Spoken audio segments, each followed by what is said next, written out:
हमें कैसा समाज चाहिए? आज इस टॉपिक पे बात करेंगे। मध्यम मार्ग सदैव सुनहरा नहीं होता। वह प्रायः क्षीण दृष्टि, गुनगुनी उदासीनता अथवा कायरपूर्णता कुशलता के लिए एक प्रिय उक्ति होती है। लोग मध्यम मार्ग रूढ़िवादी अन्यथा अतिवादी कहलाते हैं और एक सूत्र के अनुसार अपने व्यवहार एवं विचारों को व्यवस्थित करते हैं। हम व्यवस्थाओं, पार्टियों के आधार पर सोचना पसंद करते हैं और यह भूल जाते हैं कि केवल सत्य ही मापदंड है।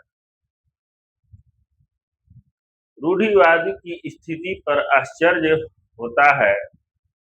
वे सभी चीज को देवदत्त प्रदान करने के लिए परिश्रम करते हैं। हिंदू समाज में कुछ ऐसी व्यवस्थाएं हैं और आदतें हैं जो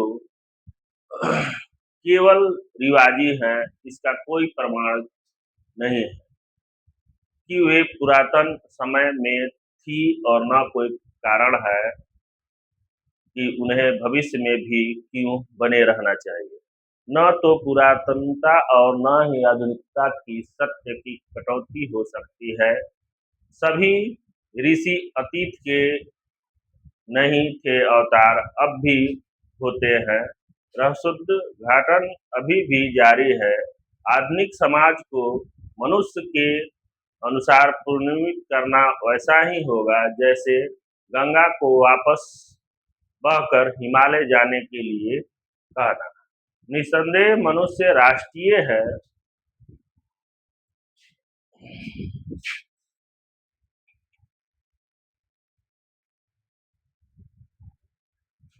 राष्ट्रीय है,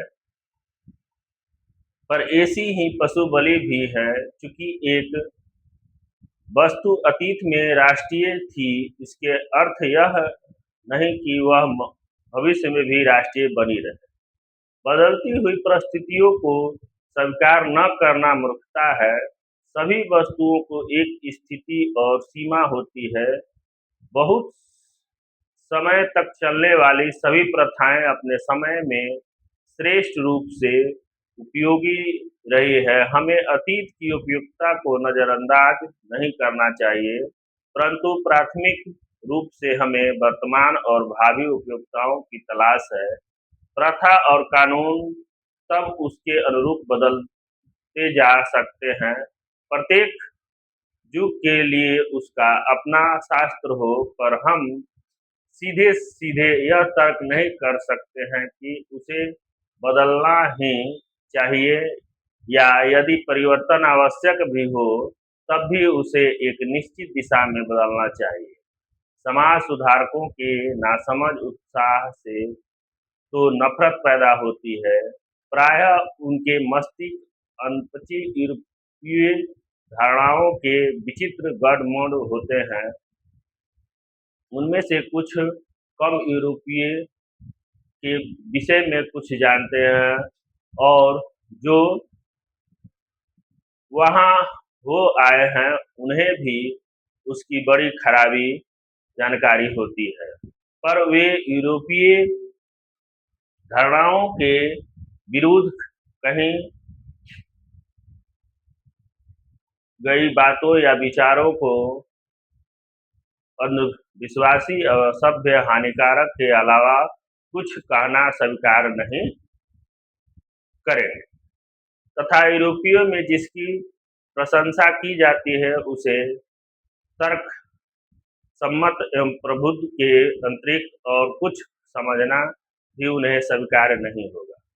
सबसे महत्वपूर्ण प्रश्न यह है कि समाज का प्रतियोगी होगा या सहकारी, व्यक्तिवादी होगा या साम्यवादी। यदि इन बातों का निर्णय हो जाए तो छोटी छोटी बातें खुद ठीक हो जाएगी। धन्यवाद।